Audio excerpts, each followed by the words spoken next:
Hey Sal, this is Merritt. I just wanted to make a quick video showing, just guiding you through the lease and everything like that. So we normally do this um, with our folks in person, but since you're not here, we'll kind of do it this way, I think. So basically, this lease, you can look it over.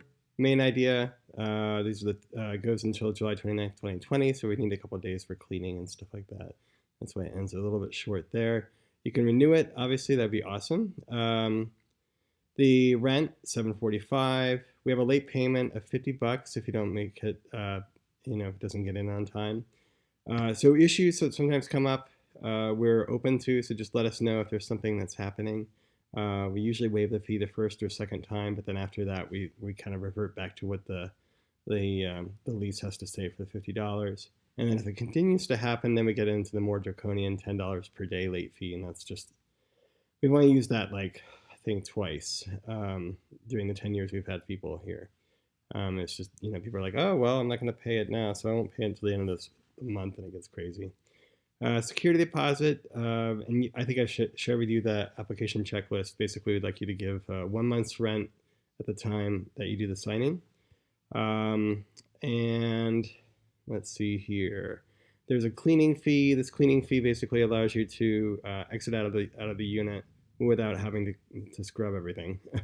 I think you were the one I was talking to about this, but you don't have to worry about. You can basically exit out of it without necessarily having to worry so much about that aspect of moving. And then it helps. We use that and apply it towards getting professional service to come in and clean everything up, which is what will be happening before you come into your unit.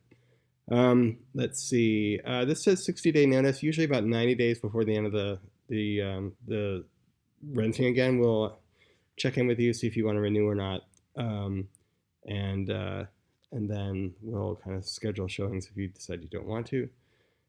Keys, we give you a set of keys, and then if there's a replacement cost, it just ends up adding up.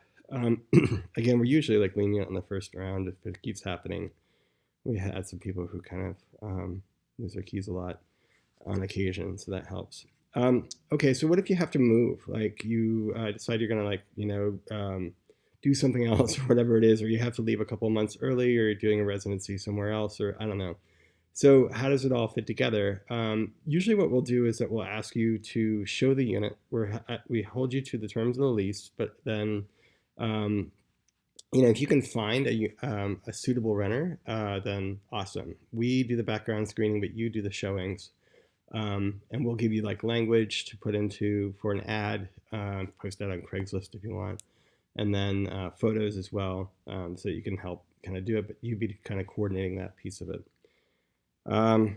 Fish, I don't know why we allow fish. That's kind of weird. But anyway, the house rules, just be normal. Don't this is kind of something that we got from our when we were setting things up initially about a decade ago. But just don't make a lot of, just be nice to other people.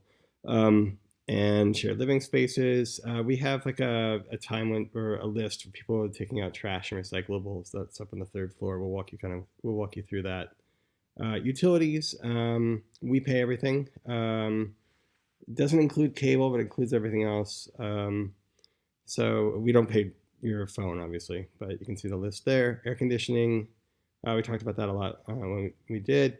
Heating, it's $35 if you like, but usually if that unit, actually, you don't have to worry about it at all.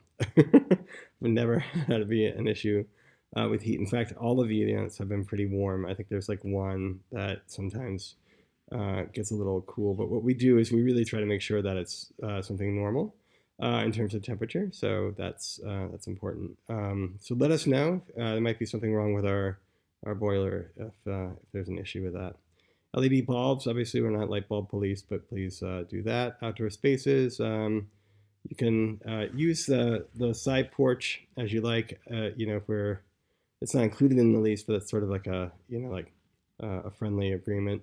On-street parking only, we talked about that. Entry inspection, we're pretty normal. Just we'll shoot you a text if we need to get in. Usually 24 hours in advance is what we shoot for. This we'll probably end up taking this clause out. We just had like one time where it was pretty bad, where somebody was having friends come by and banging on the door in the middle of the night, and that happened 5 years ago and never since, and that was the only incident. But anyway, if you have people who want to come in and or ring the doorbell in the middle of the night, we have this fee there. I don't think that's going to happen. Okay, damage to the residence. Uh, don't trash the place. This is if you have a friend who comes and falls down the stairs, and after having a beer or two, it's not our fault that they fell down the stairs. And then you're insuring your own property. Mutual waiver of subjugation. This basically ensures like you cover your legal fees, we cover ours. If there's some kind of an issue that comes up, never has, but that's all in there in case that needs to be clarified. Notice of renewal. Oh yeah, just let us know 60 days in advance. Same thing with non-renewal. Drug-free housing. I guess if you like edibles or something like that, that's not a big deal. But just like no smoking of anything. Tobacco-free policy. Even vaping, keep it out on the outside stairs. Don't have them do it on the porch itself. Smoke detectors. It's like an airplane. Don't break them. Let's see here. Disclosure information. Oh yeah, old house. So you may have lead-based paint. So don't eat the paint. We'll send you that kind of part of it, and then the signatures. So I think that covers it. Kind of gave you the fast and furious version of it. Hope that helps. Talk to you soon.